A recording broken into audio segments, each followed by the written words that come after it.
Good evening, everyone. Welcome to TwitchLine, your home for relationship advice here on Twitch. I am your caster, Hodahori, helper, relationship expert, sort of, and whatever. Joining me, as always, is my good friend Acorn. Mr. Tim, how are you today? I'm doing good over here. I'm ready to get this going. See if we can fix some issues in love and get people thinking about how to improve their own love life. Yeah, absolutely. As always, for those who are too shy to mention your issues here on the Twitch channel, which we do read, you can send your questions to our Gmail account, which is twitchlinelove@gmail.com, or you can even tweet us. Just started a Twitter feed. It would be at Twitchline. So for those who want to submit any issues that we can sort of help you with, you can contact us via email and contact us via Twitch. So we're growing, trying to establish everything, and we want to make sure that everybody can reach us anytime in any way that you feel comfortable. So let us go now to the main screen. So with the introductions in, Tim, how are you doing today? Oh, doing well, doing well. I had a long one, but this is invigorating. I look forward to this when we get on here. So ready to have some fun with it. Yep, eventually Mr. Tim here will get a video camera and we will be live together. But in the meantime, you notice his photo right there on the right. You'll see a video camera here of myself on the left. Eventually, we will go all hardcore. And eventually, if we get popular enough, we'll get a studio. That would be fun. But in the meantime, everything here is done online. And we will be starting with some Reddit problems here. So today's focus will be our dating, Tim. So, as you know, Reddit is the home of everybody's anonymous dating problems and relationships, All and right, everybody has dirty little questions. secrets. Yeah, the dirty little secrets, exposing other people's dirty little secrets. But let's start off with a problem here from Motherless Knave, who was posting here on the dating channel. So let's put up Motherless Knave's um, issue here. So we'll read out the issue and we will then sort of address it. We have about 5 posts that we're going to read.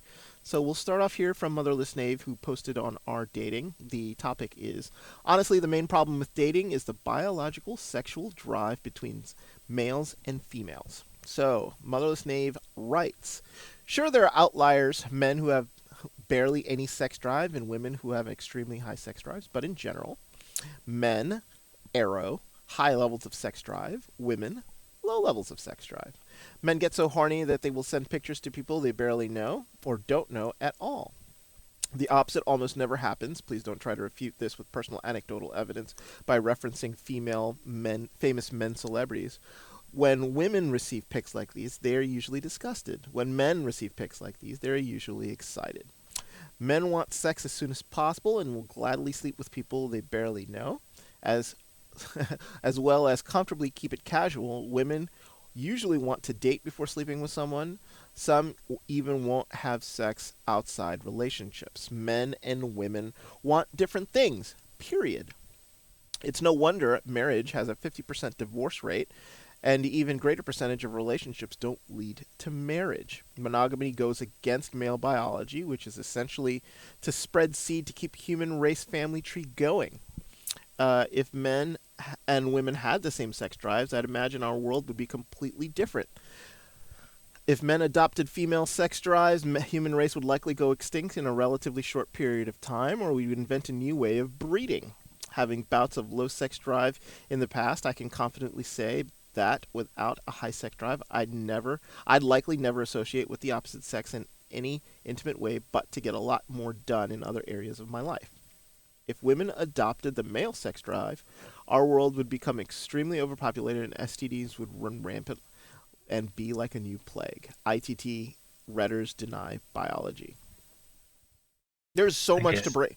There's so much to break down in this, and I honestly don't know where to start because he's very opinionated in saying that there are extreme biological differences here between men and women, which, there are biological differences, but I'm thinking he's just sort of assuming that a lot of this stuff going on, the average woman's sex drive doesn't actually normally kick in until they're about 35, but there are exceptions to the rule, like always, and there are women with a actually very healthy sexual relationship, very sexual sort of going out there and doing stuff, even as early as they're as 14, 15, stuff like that. But Tim, take it away. This guy is completely sort of assuming that because this is done on purpose to control the population. I don't know if that's the case. Yeah, I think Yeah. our friend Meadows Snape here has an interesting way of taking it all in. But if you're looking at, just his assumptions versus reality, there's a lot of disconnects here.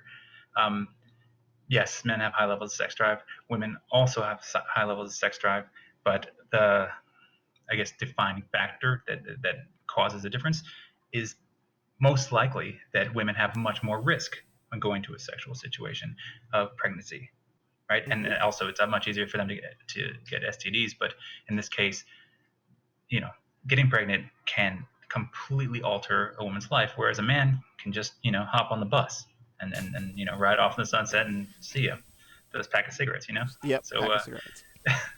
uh, so for this person to just sort of simplify to men like sex, women don't like sex, it indicates a lot about how they think about sex, and also a lot about, he made a point that don't try to refute this with personal anecdotal evidence, but he's using his own personal anecdotal life experience to tell us that this is how things are going. And again, it's just not the case. Men want sex as soon as possible, gladly sleep with people they barely know. Some, not all. Uh, Women want to date before sleeping with someone. Well, I don't know about that, because these guys that are going out there and having sex as soon as possible, guess who they're having sex with? Yeah. Women. So there's the other side of the equation. This guy is just sort of giving it from this individual male perspective, and I think he's missing a lot of stuff. Oh, he's missing absolutely a lot of stuff. I mean, hell, he's not even taking into consideration apps like Tinder, for example, which are apps basically dedicated for people to hook up, where you don't even have to know the other person really well. You just have to find the other person attractive. And it's one of those things in which it almost sounds like when I was reading it, he just was very jaded, sort of not running into the type of woman that he feels like would match, quote, his sexual appetite when he had it. Which, I don't know, I think it's maybe just inexperience with the opposite sex. At least that's what it sounded like to me. Because he was making all of these assumptions saying that, oh, this is just biology and you just have to take it as fact. No, no, no, no, no. There are exceptions to all the rules. And it isn't fact. I mean, it is in most cases that it is funny that sexual maturity sometimes happens in men a little earlier in life, where they would be a little bit more motivated to have sex. 18 to 25 supposedly is one of those the age range where men are very, very eager to have sex and even procreate, whereas women, as they get older, have a tendency to actually reach sexual maturity closer to their mid to late 30s, from what I understand. So it's funny because, like, you learn that stuff and it's just like, oh, it's a big joke, but men for a long, long time have been taught, because of the way life expectancy has changed. Men have been taught to procreate a little earlier, because men in, besides like the 1900s here, life expectancy, you were living out on the plains and you were living, if you lived up to 50, you were living for a long, long time. People were having kids early on, and they needed to get married early on to have a lot of kids. And the way that humanity has sort of grown out of that, and you've noticed now that uh, couples are not having kids until their mid 30s, even to early 40s, and population has slowed down. I don't think, is a matter of sex drive. It's a matter of community and economics at this point. So, um, I don't know. It's just I just think he's just sort of believing in this, that it's like, oh, you know what, men are just so sexual and women are not, that there's just no way for them to sort of match what we're doing, or the world would go crazy. I think it's a little bit ludicrous to me. Yeah, and something you said earlier about biology sort of reminded me that a lot of people go to this, especially on dating Reddits. They go and they say biology. This is where we came from. We're animals. We have animal drives. We have this biological imperative to procreate, and everything we do is based around it. Yes and no, and more no as we evolve. Uh, we are part of a higher thinking species. We have socialized behavior. We belong to communities, and to do so, you have to play by the rules, right? You have to play by society's rules. So Hmm. we don't get to go around and hit people over the head with a club and drag them back to the caves and claim them, right? Maybe our base instincts are to murder the man who's interested in the same female that we are. Like, those things don't happen. And because we have this higher thinking, we can move beyond our base animal instincts, right? So to say monogamy goes against male biology, if you're looking at you know a basic species, then maybe. But in society, monogamy actually benefits. Like having a relationship that you know, you can rely on, and having children that are your own because of monogamy. You're not raising someone else's kids. I mean, I hope not. Or in the case you choose to, that's fine. I'm just saying that, like, if you're sleeping with everyone around you and everyone else is too, you wouldn't know who your kids were, and society might not function as well. So, all of its points about uh, men having high sex drive, women having low sex drive, that the world will just go spinning out of control if women had the same sex drive as men. No, I don't think so.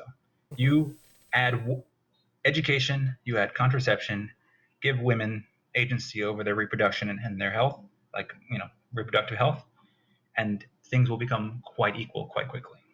Yeah. Well, and that's the thing, right? It's the education and the contraception. A lot of people, it's very topical, but you see that in Georgia and in Alabama, all of these places are now inducting laws that are, quote, anti-abortion, that basically prevent people from getting abortions if they make a mistake sexually, end up getting pregnant, but now there's no way of rectifying it.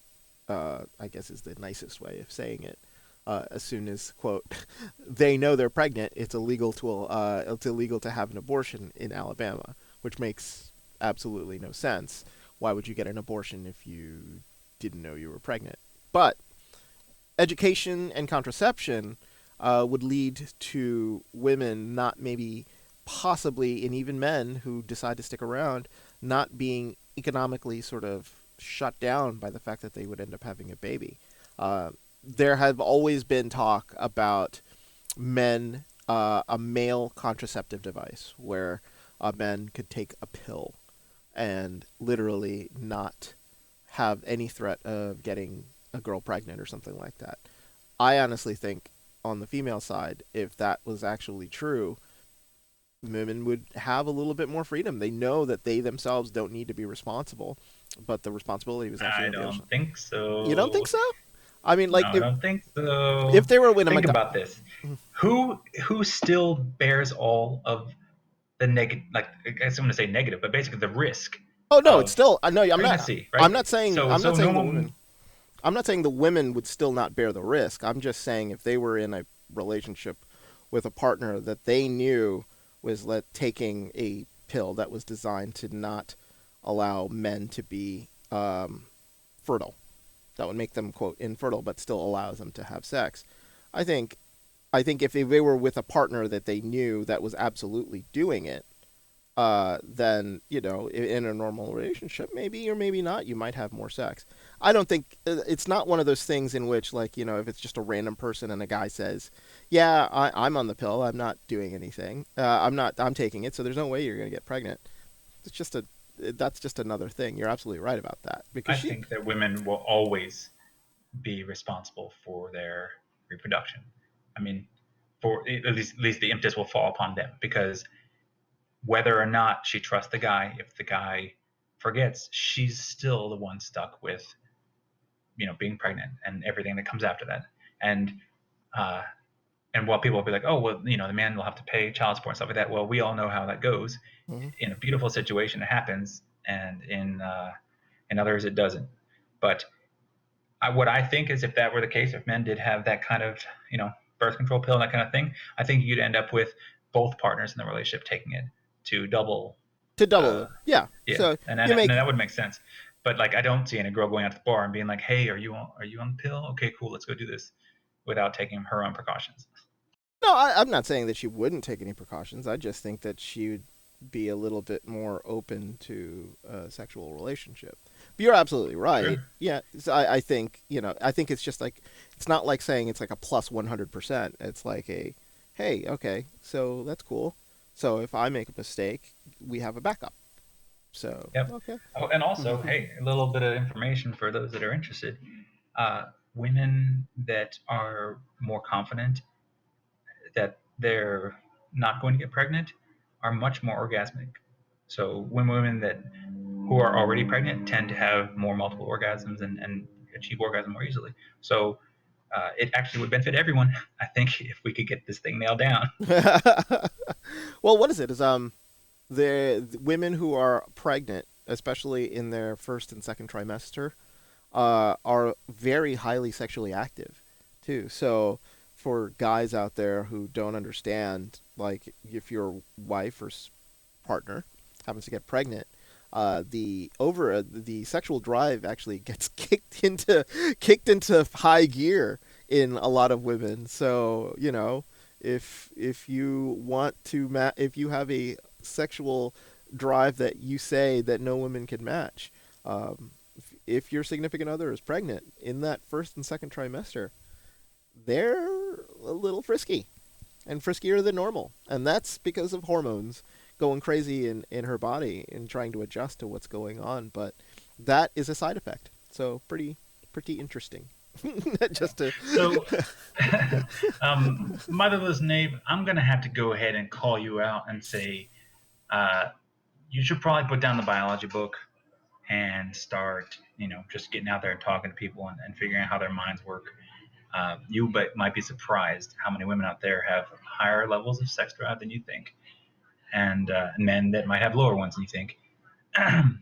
And you know, just uh, basically getting fed up with this dynamic when you are just falling back on basic animal biology. It just doesn't carry over. We are higher thinkers. We can do this.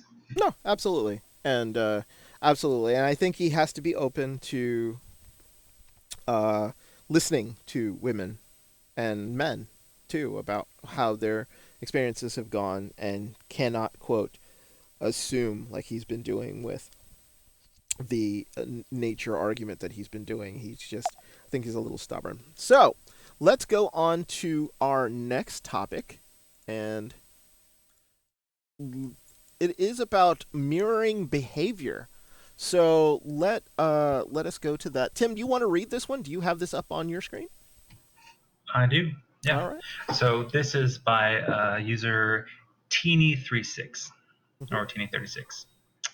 And the title is Mirror Their Behavior When Messaging. When texting, Snapchatting, etc., if they are involved and clearly interested in the conversation, then respond in kind. If they start to become short or don't reply back straight away, do the same to them. Often, when somebody starts to do this, we overanalyze the situation and we feel the urge to double down on our efforts to maintain their interest. Don't act on this. This is needy and low value behavior. If they see you starting to leave them on red after they've done it to you, they will start to respect you and consider your worth as a potential partner. I often follow this rule when dating, and it seems to work well when communicating over messages. Okay, I think we have another person who's got it all figured out. Yeah, and uh, And I don't know. This is another person that I think, unfortunately, seems to think they know what to do. But this is, I think the answer here is actually relatively simple. Like in this particular situation, you're interested in talk, and not everybody can get to people right away. I mean, like, just look at me and your texting habits today. I didn't send you a message back for what 30 minutes when you texted me on my phone. Didn't mean I wasn't ignoring you. I was at work. I didn't see my phone for 30 minutes and I saw your message. It's like, Well, well, you're also not trying to hit that. You know what I'm no, saying? that's exactly right. But at the same time, it's like, but the thing about it is I don't think that ignoring, I guess it means certain situations, I guess. If you're texting directly and you are in a conversation with that person, great. But like, if they don't message back right away, it's not sort of like an offense or anything like that. I agree that you shouldn't be all up in that and like, going, "Hello, are you getting my messages? What's going on?" That does sound a little bit desperate. But, people will message in their own way. So, like, some people will get to you right back right away. Some people don't.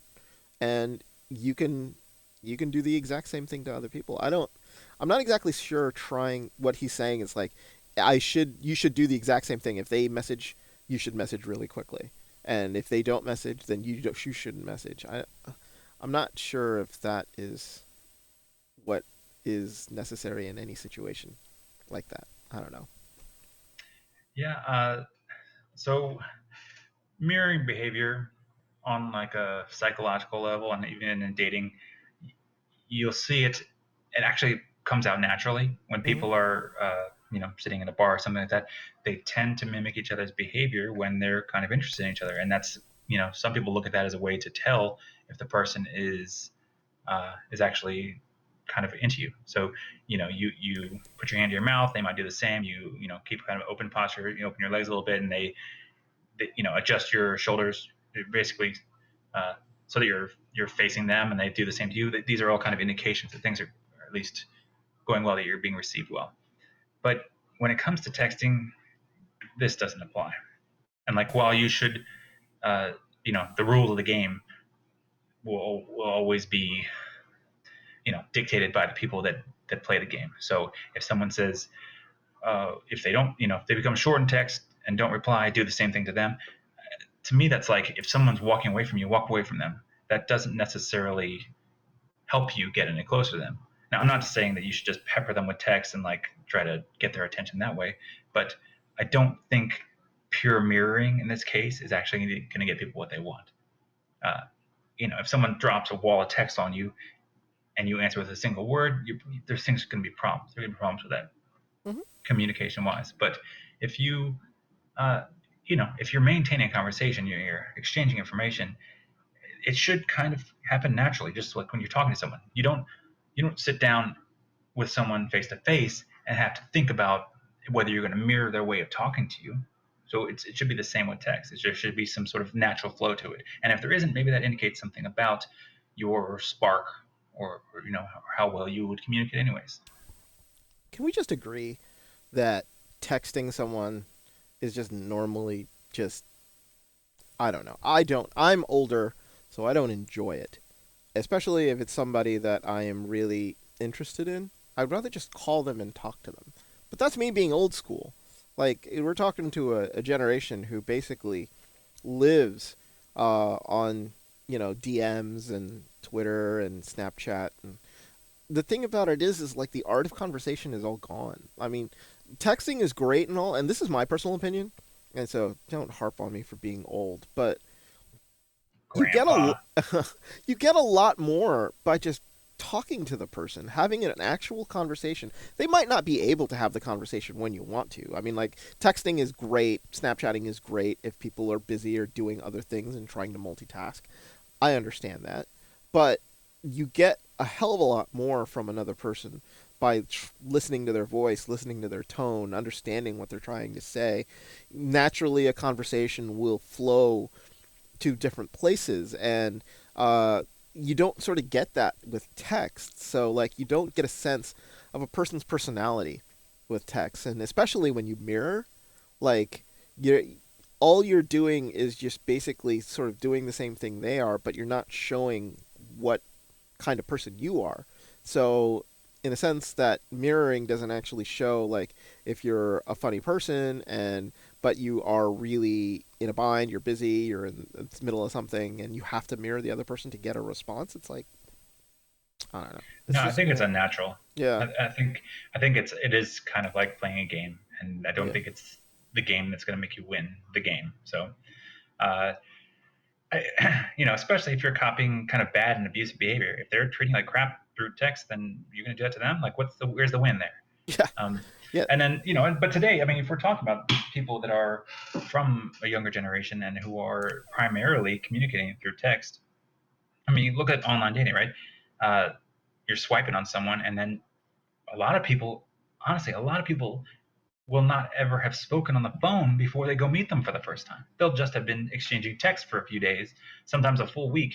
Sometimes they'll have already told them all their sexual, secrets and basically what they're planning to do with them, and they've gotten deep on an emotional level, and they've never even heard the person's voice. So, uh, they're doing this. It's already out there. It's already happening, and then for some people, it is a primary form of communication. So they need to be aware of how texting can fail. Right? You don't pick up on those social cues that come with, the tone of your voice, uh, a pause, a meaningful pause. Like you can get a lot out of a person's communication through voice that is lost in text. yeah. So yeah, you're right on with that. Yeah, I mean, like, I pick up on people's moods by the way they sort of talk to me. Like, are they subdued? Are they upbeat? Are they, just like, is it raining outside and it's like, hey, what's going on? Hey, it's like you can tell just by that one word, that they're just a little down. So, Right. yeah, and Or that you're like, hey, I can't wait to see you on Thursday, and they're like, yeah. Yeah, exactly.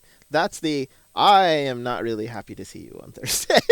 Yeah, one word is enough. I mean, like one word will do what 1,000 words on a text will, unfortunately. And the Yeah. thing about it is like if we are dealing in a society that people are unwilling to talk to each other, and but they have to know everything about each other, so therefore, texting is the way to communicate to people.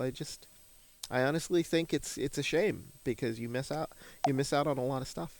So it's going to be interesting just to see what we can do with regards to that. So, in response to Teeny 36, mirroring not necessarily the best behavior in the world, but at the same time, you know what? You get a lot more talking to that person. So maybe if you're not getting an answer or you're not getting the response you want by mirroring, how about picking up the phone, find out what her number is, and calling her or him if you're a woman.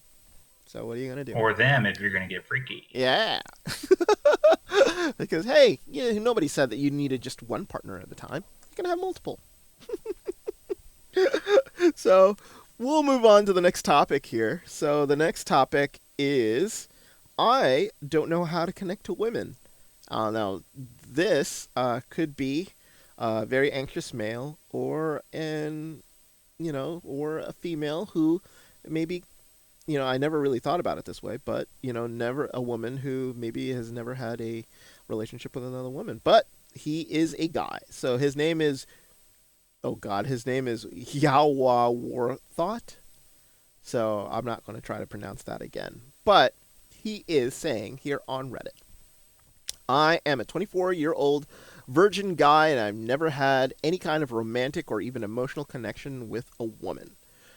I'm afraid too, partially because of fear of rejection, but also because I don't want to make anyone uncomfortable or unsafe. I don't flirt.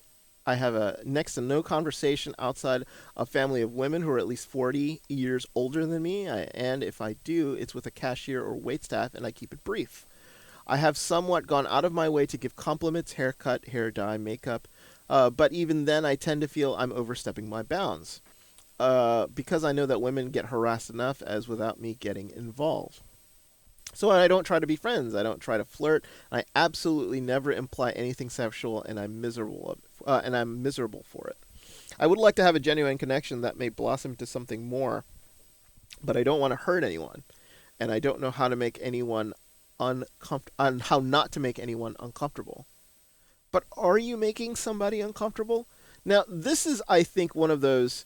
I just need to be honest with who I'm talking to, because I think there's a lot of anxiety here from the poster, who believes that everything that he does will cause offense, and I think he is too into his own head in this particular case. You're a 24-year-old virgin that maybe have has been sort of convinced that you are going to offend anybody by doing anything even overtly sexual, which is not the case at all. You can, if anything, you need to be very, very upfront with women, and sometimes they'll tell you that they don't mind a sexual joke or two, a raunchy joke here and there, sexual innuendo with regards to anything that they're holding. I think this is just a matter of lacking experience that has snowballed into a form of anxiety that he started to develop. Yeah, for sure. I Yeah, mean, we all we all were there at some point, right? Everyone was a virgin at some point. absolutely. Everyone had their first time getting out into the dating world. They went from a place of not having any kind of game, any kind of skills, to here I am, and I hope you like me. And this guy, what I think is interesting about this person is that they seem to know how things work, but are just so afraid to take any step in that direction that it's just become an overwhelming fear, almost like a phobia. It's just basically turn them to stone, turn him to stone. He's what he wants. He will never get if he doesn't figure out ways to take initial steps towards it. So beyond the virginity and like the anxiety that comes with that, like uh, he's got to figure out how just to like take baby steps into making friends, communicating with females on a level that's beyond like what must be done. She's saying talking about waitresses and cashiers and stuff like that. You have to communicate with that person, or you don't get your Dr. Pepper or whatever you're doing. Uh, but the virginity thing, I think a lot of people feel stress and tension when they're a virgin, and part of that is what society puts on them and what their peers put on them. But I mean, there's also a lot of myths behind that. There are a lot more virgins out there than you think. There are a lot more people your age that are virgins than you think. And I mean, there was some statistic I heard today that in Japan now, because you're having a problem with their population going Yeah. down because people are not having kids, and a lot of them are not having sex. And they said something like 25% of Japanese people, even up to like 35 years old, are still virgins. And that in America, if you're getting up to 35 and you're a virgin, people are, they're going to say that, oh, what happened to you? What's your problem? And it's not necessarily a nice thing to say, but people will be kind of concerned about it. 24 years old, honestly, that you're not there yet. People could look at a 24-year-old and say, you know what, that's fine. You're doing your thing, whatever. They're not really going to hold it against you. So I think just letting go of the anxiety of virginity and just focusing on those initial dating and stepping out and making those friends, I think that's a much better place to start. And with that, you get more confidence, and then the virginity thing won't be so big. Yeah, I'm going to take this into a different. I'm going to take this in a different way. I think this particular person, Yawa Warthot, is risk averse, and I think risk aversion is something that a lot of people have an issue with, because they feel that embarrassment will come if they take a risk and it fails, or the fear of failure of trying something and then it doesn't work. The issue with all of that is that you don't get anywhere without risking anything. Um, and I'm going to use my geekdom here to explain one thing. So there was an episode of Star Trek, The Next Generation. Here we go. Here we go. There was an episode of Star Trek Next Generation where Captain Picard gets hit with a bomb, and he's on the operating table and he's about to die. And on that table, he sees himself floating away, and he ends up being transported into another world. into like the ghostly realm, thinking that, oh, am I dead? No, you have an opportunity here. Do you want to continue with the life that you have lived, or would you rather want to relive your life and not take any risks? And he says the latter. And he decides, you know what? I want to see what my life would be like if I never took a risk and was risk averse. And he ended up in a different life, not as a captain, but as an older 50-plus-year-old man who was only a lieutenant that never took risks and never took chances and missed out on the love of his life. He missed out on a possible command. He missed out on all sorts of other stuff. And it was because he was risk averse. And he realized that it is the risks that make you who you are. And what you are willing to put out there is what might come back in return. And I think he's just not experienced that yet because of his anxiety and fear of failure. And I think, you know what? In situations like that, I think you need to go out there, risk, and fail a lot and find out for yourself that failure isn't as bad as what you think it is. If a girl says no, a girl says no. Then you don't have to internalize it and go home and cry. You just go on to the next girl. She wasn't the right one. She didn't like the way you approached her. Time to try again with another person. And maybe you get a little farther next time. Maybe she finds your whole situation interesting and loves to talk to you about it. You know, maybe she herself is a 24-year-old virgin and is in the same situation, and maybe you connect on that particular level. I don't know, but that's my personal take on it because I honestly think that it is your failures that sort of define who you are and what kind of person you end up being.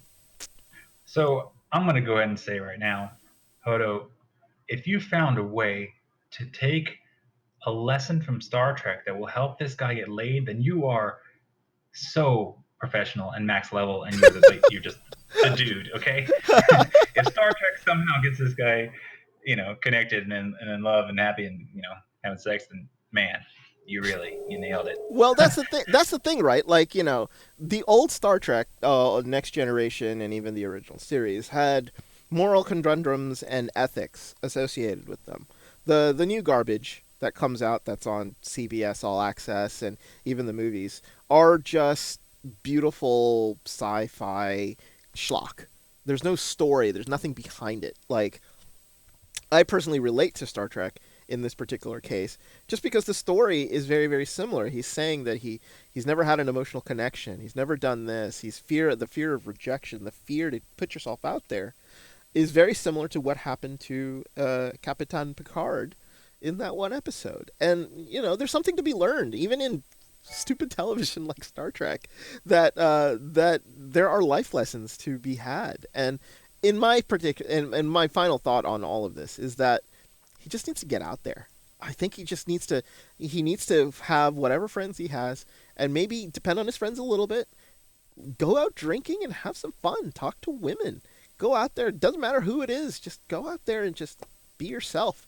And honestly, like, put yourself out there and try to see if you can get over the fear. And that's all it is. Yeah. Yeah. And that leads into where I was going to go with this, which is, from psychology background. Uh, if you treat this like a phobia, you can overcome it the way that people overcome phobias in like clinical psychology, where you use something called systematic desensitization, where you are so just frozen by fear that you can't even begin the process. So what they have you do is they make you take tiny steps in the direction of your fear.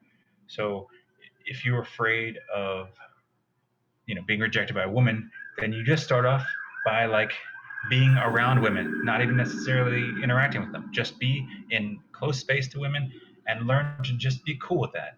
You know, Mm-hmm. then just saying hi to people, so maybe giving a smile when you walk by. Just very very simple steps to build up to you know like conversation, light conversation leading to maybe asking them if they want to hang out sometime, making female friends, just like step by step by step. And eventually, when you find success in these small steps, the fear will dissipate and you'll be able to more easily move closer to your goal.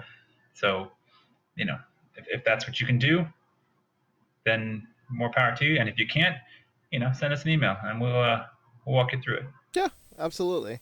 So what I say to Mr.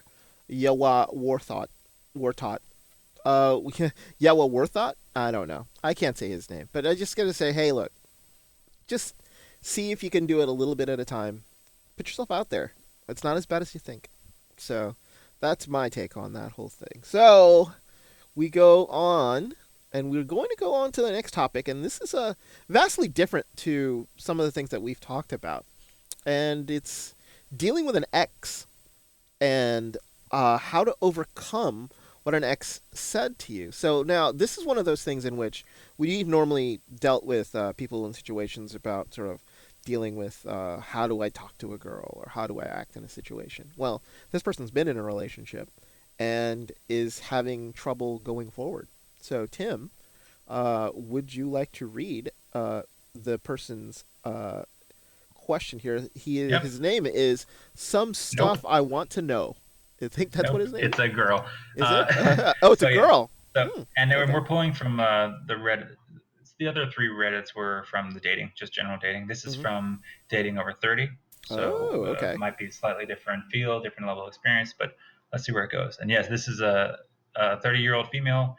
Some stuff I want to know. Yeah. So I need some advice how to get past the mean things exes said. I, a 30-year-old female, have been single for 2 years, but my ex, a 31-year-old male, has been involved off and on during that time span. I feel emotionally dead inside at the idea of ever loving someone new. Wow. I have always wanted marriage and a family, but I'm stuck on, but this relationship was supposed to work. He was my best friend. My ex has said things like, it's your personality, that I wouldn't be a good mom. Just give him 5 years, a potential new partner to discover he doesn't love me.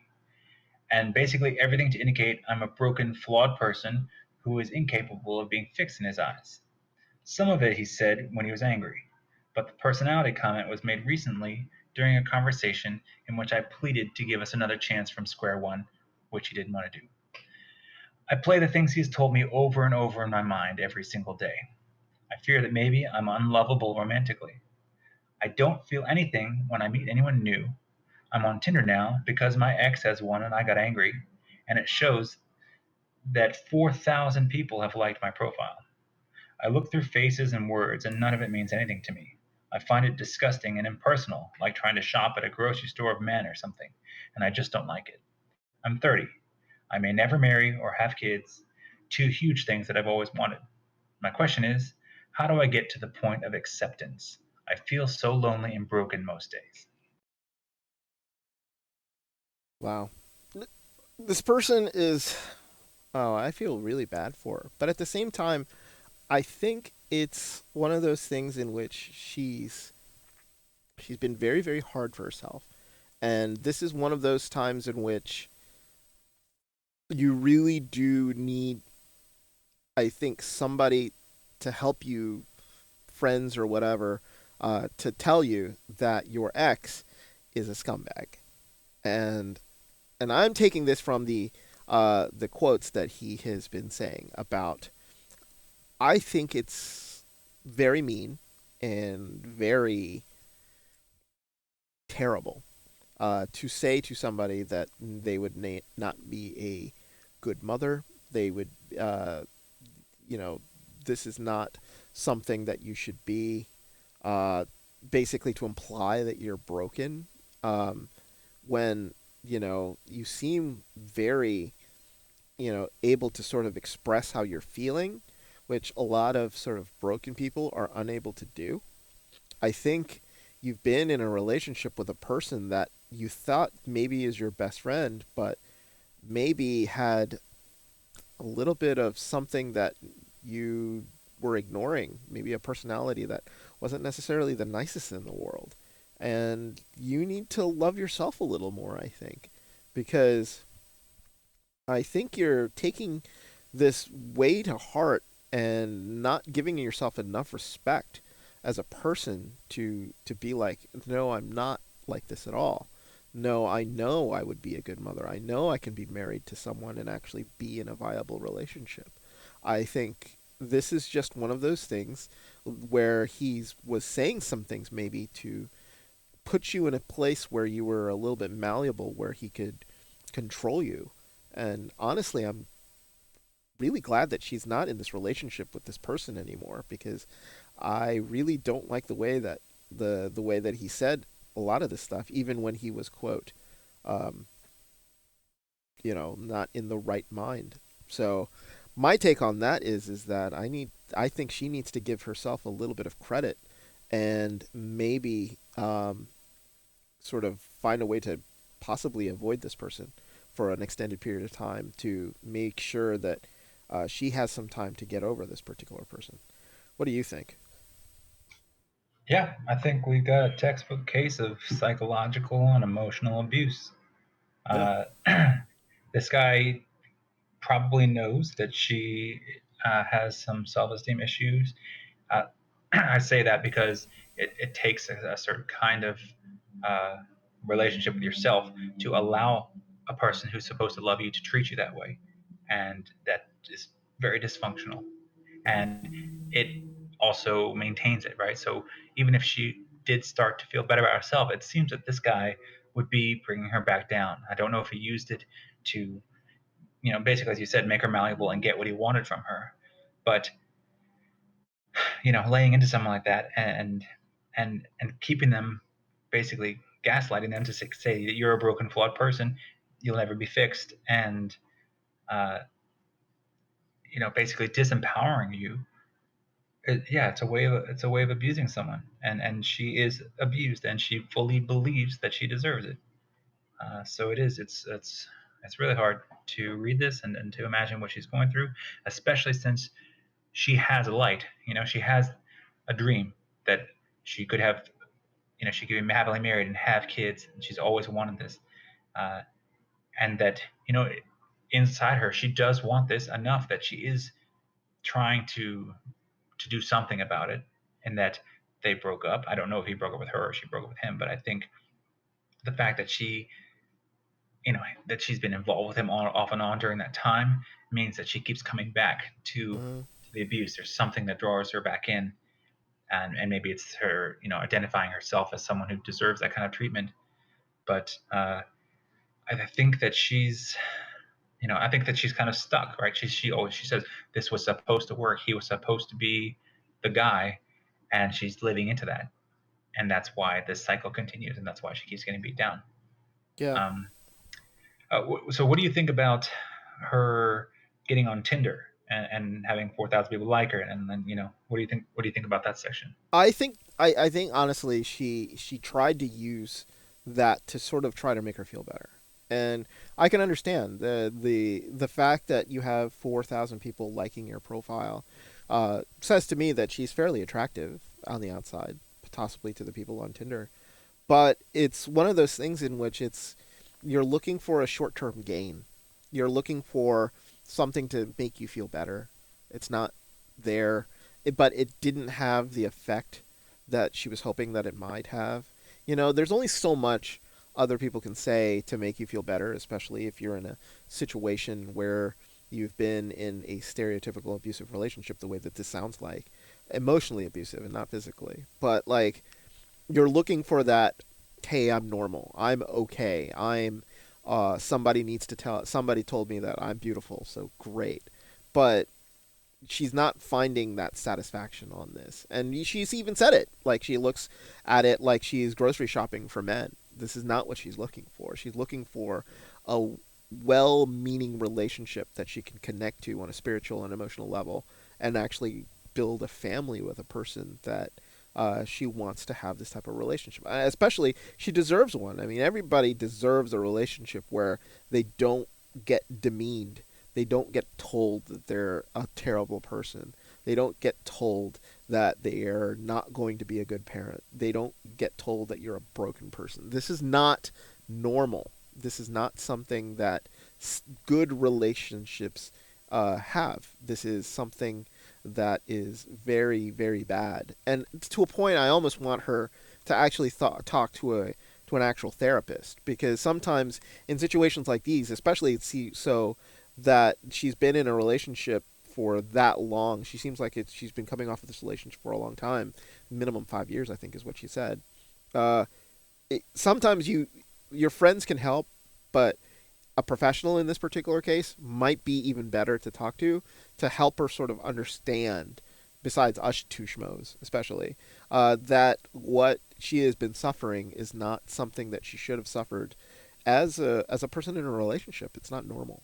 So, this is one of those things that sort of makes me sad when I read it, because it's like, you know, you're looking at a person that probably has really, really good intentions and was really a nice person, but ended up with a person that basically broke her down and basically put her in a situation where she hates herself now, and starts to believe the garbage that was being spouted at her because she heard it for so long and didn't hear a counter argument to it.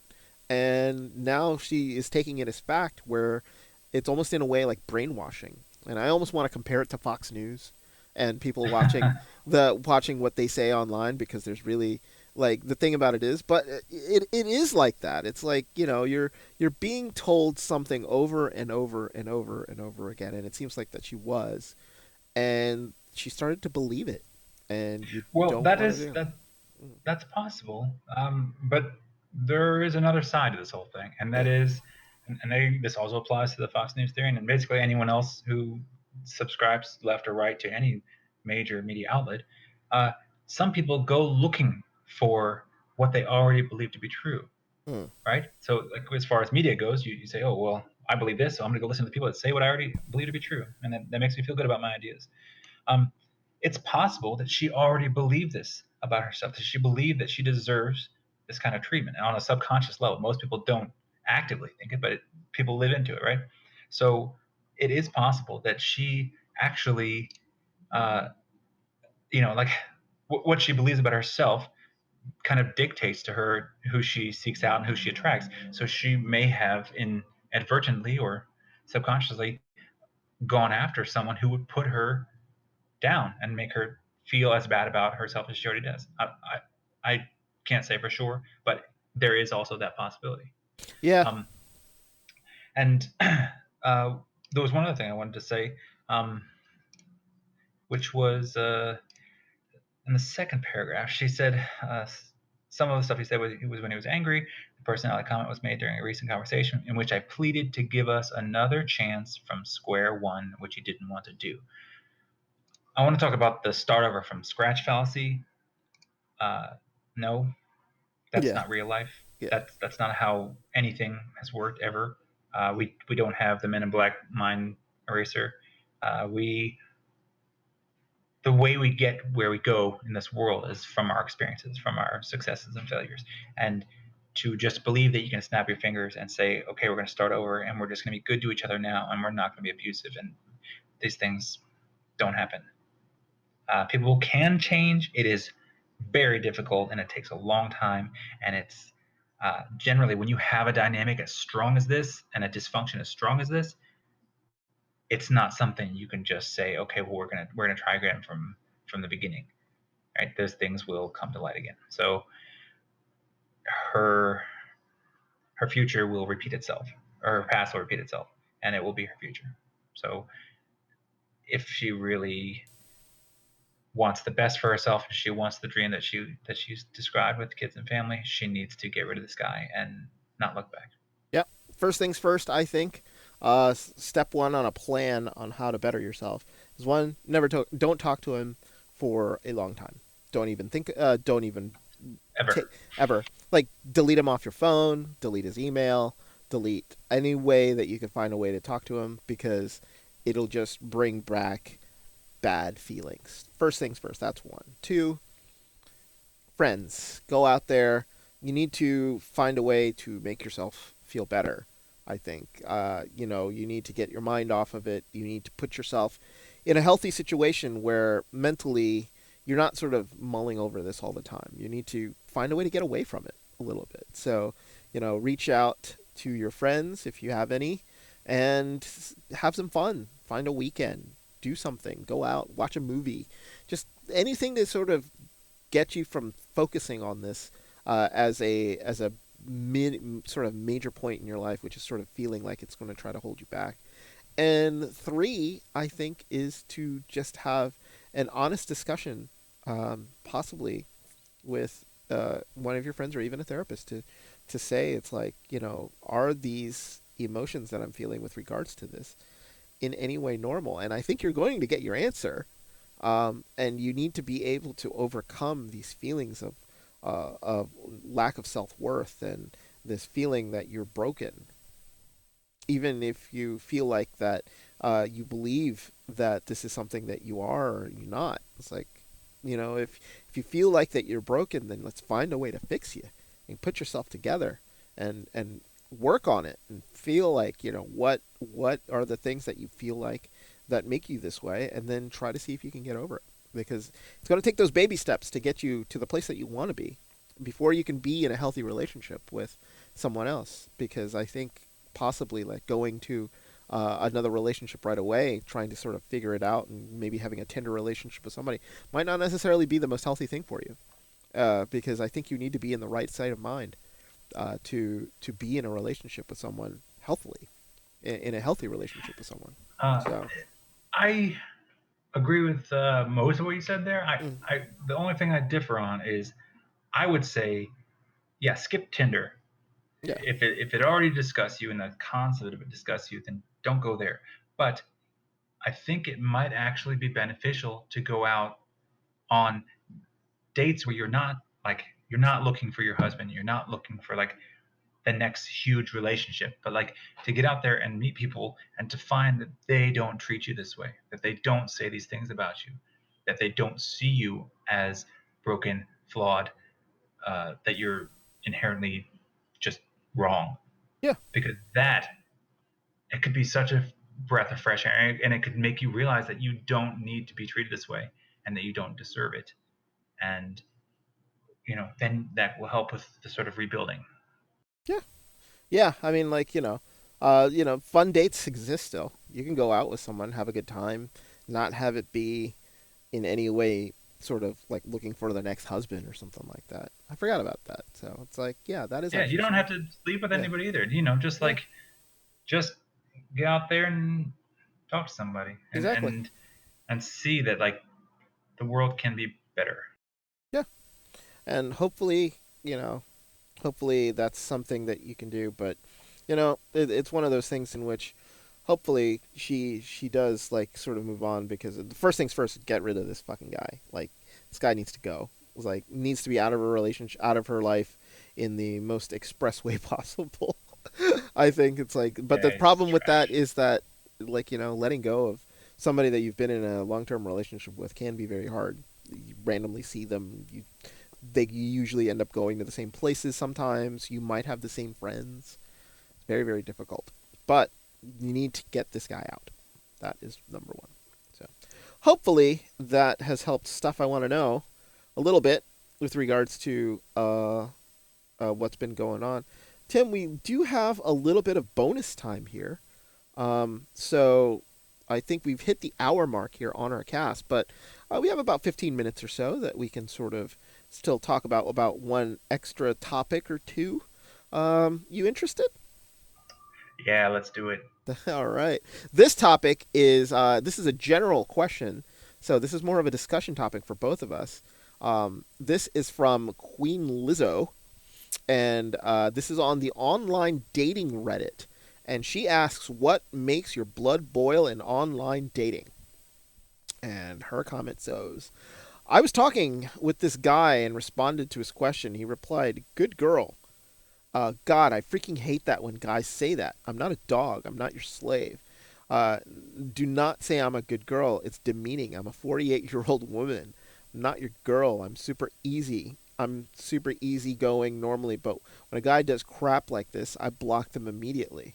What pisses you off about online dating?" See, this is Oh the yeah. yeah, this is the whole problem with online dating, is you don't know who you're gonna get or who you're going to be talking to. Like, it's a crapshoot. People are looking at you superficially to hope possibly that you can make a connection with this person, before you even know them on any sort of emotional level whatsoever. And little things like calling you a quote good girl, or referring to you in some sort of not necessarily politically correct way, or answering short. There's this could go on and on, honestly, Yeah, because it has. yeah, There are a number of them here. I think we should just hit a few of them and see, yeah, what comes to mind, right? yeah. So, like, the first one I see here, lazy profiles. Like, yeah, if you don't have enough energy to type in some information to let someone know who you are, then why the hell should they try to get to know you any better? You don't want this bad enough. So why should they want you? Yeah.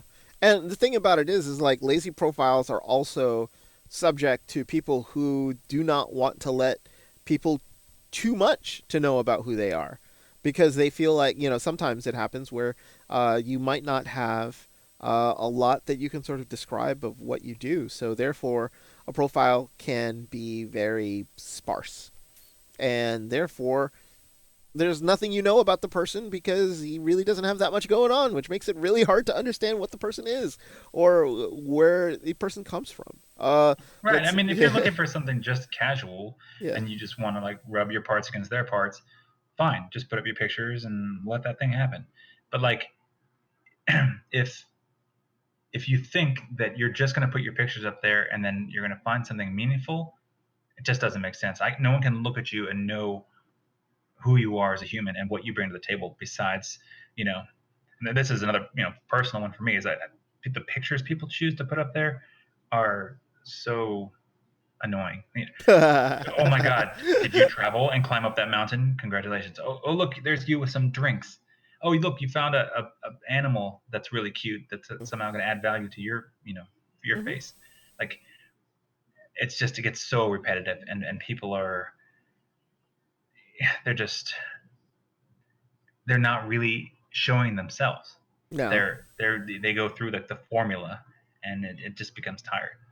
Well, the theory about all of that is funny because you see you see a lot of Tinder profiles. You can break them down into three types of photos. There's the Instagram sort of type girl who uses a filter, or guy, and I don't want to restrict this to guys or to women or men specifically, but there are the Instagram types where they use filters to make themselves look good. There are the quote outdoorsy types who will position themselves. Hey, look at me on this elephant in India, or hey, look at me hiking in the Appalachians, or hey, check this out. I'm on a canoe in Puget Sound in Washington. It makes you feel like, hey, you're an exciting person. You go out there, and it could be something completely different. And they just post that photo because it's like, hey, this one makes me look interesting. And then there's the third uh, who puts the sexually suggestive photo, which means that you have no other purpose other than, hey, I'm here to look good because I know what I want and I know what you want. So let's just do Yeah, it. and I'm Yeah. PDF. Yeah, exactly. And that's like, you know what, you're looking for the hookup, fantastic, go for it. But at least they're being honest. The other two, it's just like, Jesus. And that's just the photos. It doesn't mean like when you're talking about like Tinder or something like that, there's that little blurb underneath your name, and you're trying to sort of sell yourself with what it is that you want. I mean, like the most typical one is that quote by Jane Mansfield: "If you can't take me at my worst, you don't deserve me at my best." Oh It's Lord. there's so much about that that's just awful. And like, but that's a very standard line that a lot of women will use in their descriptions. Guys will refer to will try to be a little bit more emotionally kind because they think that that's what women are looking for. Sensitive is a key word that a guy will try to use in a profile. It's like sensitive male looking for a great evening to spend time with another. It's like, no, no, no, no, no. Like there's something other than that what he's looking for. These are a lot of them are very dishonest terms that they people will put down what people think that they're actually looking for. What in the end honestly, most of the times, blunt honesty will work sometimes better than any of this stuff. It's like you put I a bet you if you created an algorithm that pulled together, basically it took your face and it throws your face on, hiking dude in the mountain and holding up a beer and you with a dog, and like it just like set up a profile. It could create thousands of profiles where it picks the 100 most used words and throws them together, and people would just they would just lap it up. They'd be like, "Oh, look, that guy is so interesting to me. It's obvious that he's healthy and keeps in shape because look at him climbing up that rock." Like, the thing is, it's so trite. It's been done so many times. So what is it about that that's going to get you attention over the next 640 people that did the same thing? oh I'm not yeah. saying like put a lampshade on your head and nothing else, and that'll be the difference that people say, oh, you're special to me. Uh, but just people are just they fall into just copying each other, and even dating sites are saying this is the key to success, and Mhm. it's just tiresome. Yeah. At the same time, don't go too far to the other side. Like if you have bad photos of yourself, like don't use those.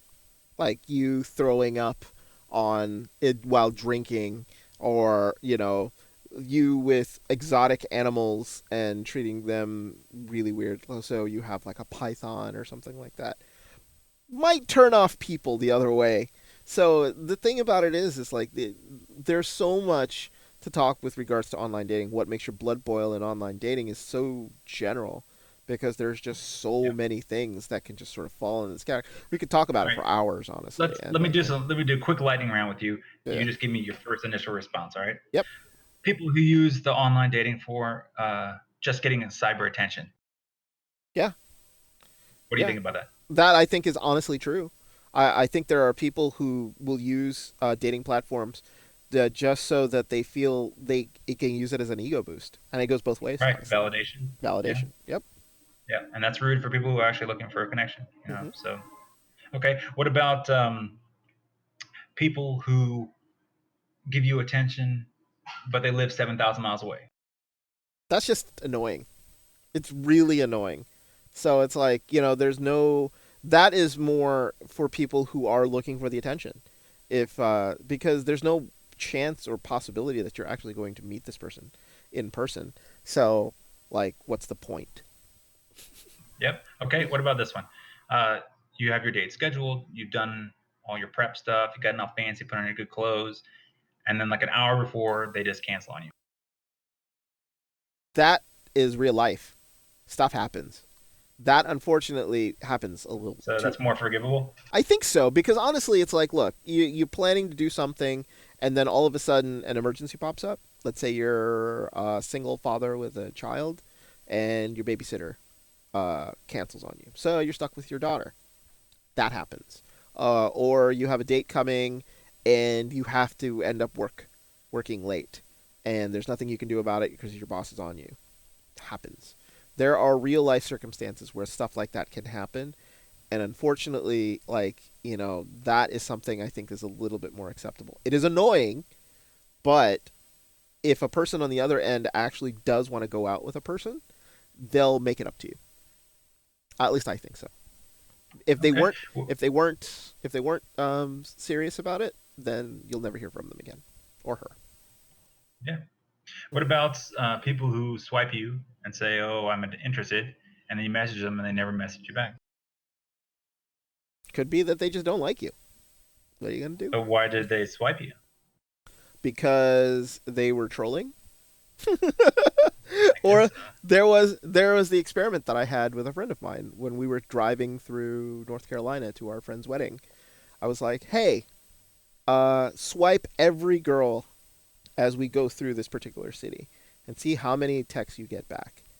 And he did, and he got 4, almost immediately. Some people are just, Sexy. yeah, and this person, and it was funny because after he did that, his phone kept going off as we were going through North Carolina. so so it was actually somewhat hilarious, and it was very entertaining on the 3-hour drive from Charlotte. So Very nice. Yeah. Last one here before we do something. Um, how about the people that put their height or their weight in their profile and have a picture, and when they show up, that is not correct. That is dishonest. That is, I don't know what you were expecting. Because if you're going to lie about your height and your weight, it's not like it's anything that you can sort of hide. Like, this happens to guys all the time because guys are jaded over women who basically put in their profiles must be over 6 foot. It's like guys feel like they can get one over this girl's like, oh, when she meets me, uh, then it'll be okay. It's like, no. If you had told her that you were over 6 foot, she's expecting a guy who's over 6 foot, not somebody who's 5'7" and believes that you can sort of woo her over. That starting off a on a lie like that, it's just not a good way to start a relationship with anybody. And I honestly would think that is a very valid point to be like, the fuck, what the fuck are you doing? Why are you lying to me? It's like, but who knows? Maybe some people are able to turn it around. Same with weight. Like Yeah. they feel like, oh, they just need to meet me, and I think it'll be okay. It's like, Right, or age, yeah, or yeah, yeah, using a yeah. photo from 10 years ago. 10 years Like ago. if people are, I mean, people are not stupid. Like No, they looked at those pictures, like that's all they had to go on before they said, "I'm going to go and meet this person." So when you show up and you don't look remotely close to that, that is a slap in the face, and you generally don't want to start your date with slapping a person in the face. yep. The 5 fingers definitely said to that face, slap. Yeah. Uh, there's a ton of these here, but Yeah, a lot of comments, and it's like, and it's just one of like the thing about it is, it's just like there are a lot of valid issues with regards to online dating. A lot of them these are referring to Tinder because, like, let's take a look at the statistics real fast with regards to Tinder because you had linked this to me in our we have a show recap where we sort of do this, and Tinder is one of those things, especially in modern sort of dating life, has just sort of taken over the normal dating sites, your eHarmonies in the world, and all that stuff. It's like you have to put in all of these things. Tinder literally you can set up in 10 minutes and see if you can find a hookup for the night. It's sort of crazy, but you know, putting the statistics up here, the United States is the most Tinder obsessed country. For a country that is sort of repressed sexually, it's almost become a game to people. Almost, it's like Tinder gets 1.6 billion swipes per day, over 20 billion matches, and then and it helps users achieve 1 million dates a week. And I love this one. Swiping around 9 p.m. is apparently the peak swiping time on Tinder. Is that there you like, go, people. Then you yeah, know when to show up if you want to get your swipe. exactly. 9 o'clock is funny because 9 o'clock is about the time I would think an average sort of meet first date sort of ends. At the same time, it's also the time when people have finished dinner and are settling in for the night. So people really get antsy and try to figure out, like, what should I do right now? I'll take a look at Tinder. Tinder. I will tell you exactly what this is, okay? 9 p.m., that is when you've eaten your food. The dishes are still in the sink because you didn't do the dishes yet. You're sitting on your couch, not watching the show that you were, sitting down to watch, Mhm. and you're flipping through your phone. You're either on Reddit or you're flipping through your phone and you're saying, yeah, hot, not hot, not hot. And, sort of queuing it up for maybe the weekend or maybe a date later in the week. Or 9 p.m., you're like, huh, I still might be able to land something for the evening. Let's see what I can do here. That I think, I think that happens more on the weekends, where or on like a Friday night or possibly even a Thursday night, wanting to go out, see if I can land something real quick, go out, maybe meet somebody, and then go out at a time. I just think this is interesting. The average Tinder user logs into the app 11 times a day. That Yeah, wow. that is obsessive, and that's the average. That means there are people who are just basically like they get off it, they get back on it, they get off it, they get back on it. That is crazy. Yeah.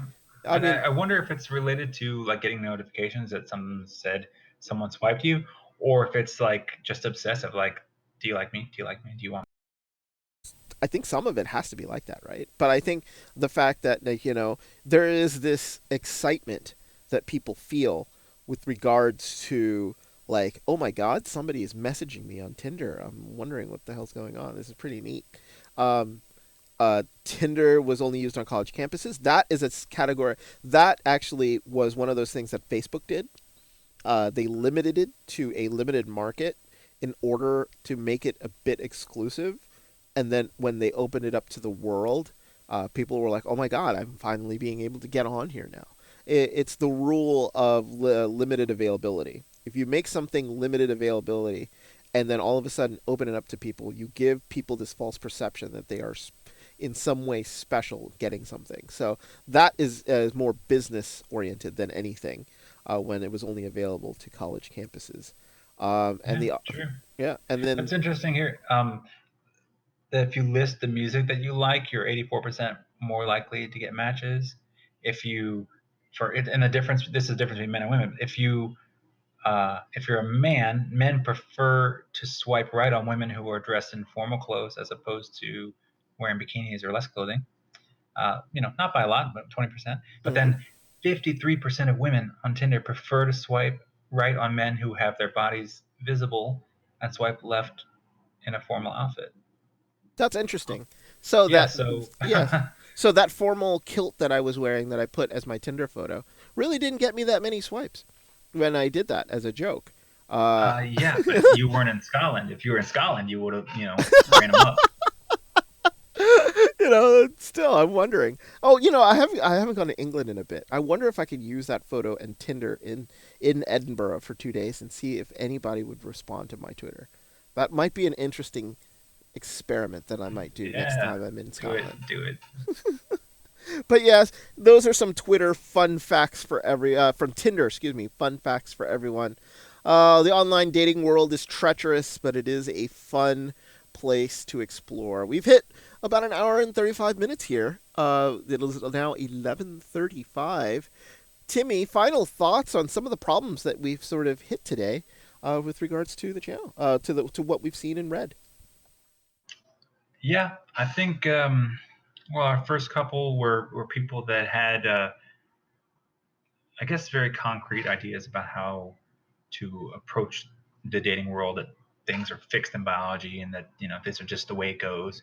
I think if I'm going to give a closing message tonight, it's going to be that people shouldn't be so rigid in their thinking, to allow for the possibility that maybe uh, there's something you don't quite know and haven't quite figured out, especially if you're struggling in dating and in love.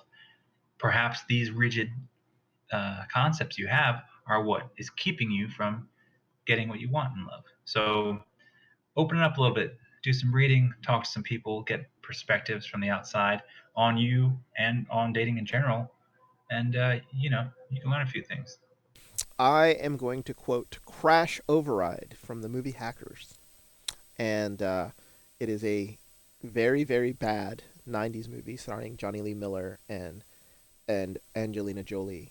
But there is a scene where Johnny Lee Miller is describing the computer that he is on to Angelina Jolie, and he basically says, "Risk is good," and risk is good in the sense that you should be able to put yourself out there because you don't know what rewards will come of it. The fear of failure should not hold you back from doing something that you want to do, or, in a way, find a way to better yourself as a person and maybe find that significant other. Everybody fails.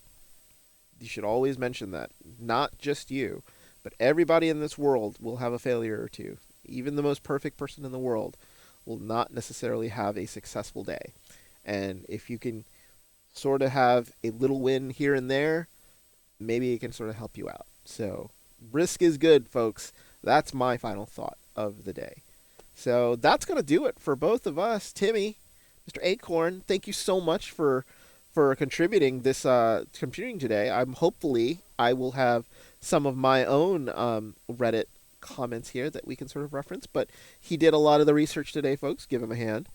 So,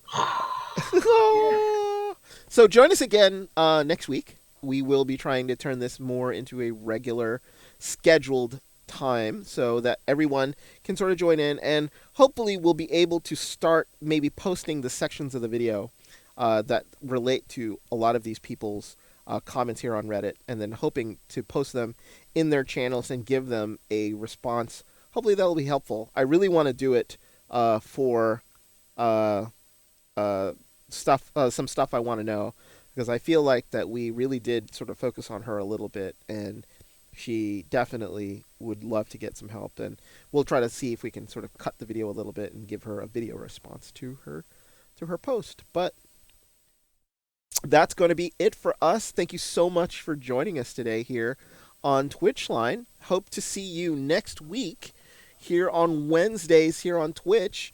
Come visit us, as always, if you have any questions or if you want to post. Follow us on Twitter. Follow us. Send us an email. Let us know how we're doing. And we'll see you next time, next Wednesday here, 10 o'clock on Twitch. Have a good evening. Much love, guys. Mwah.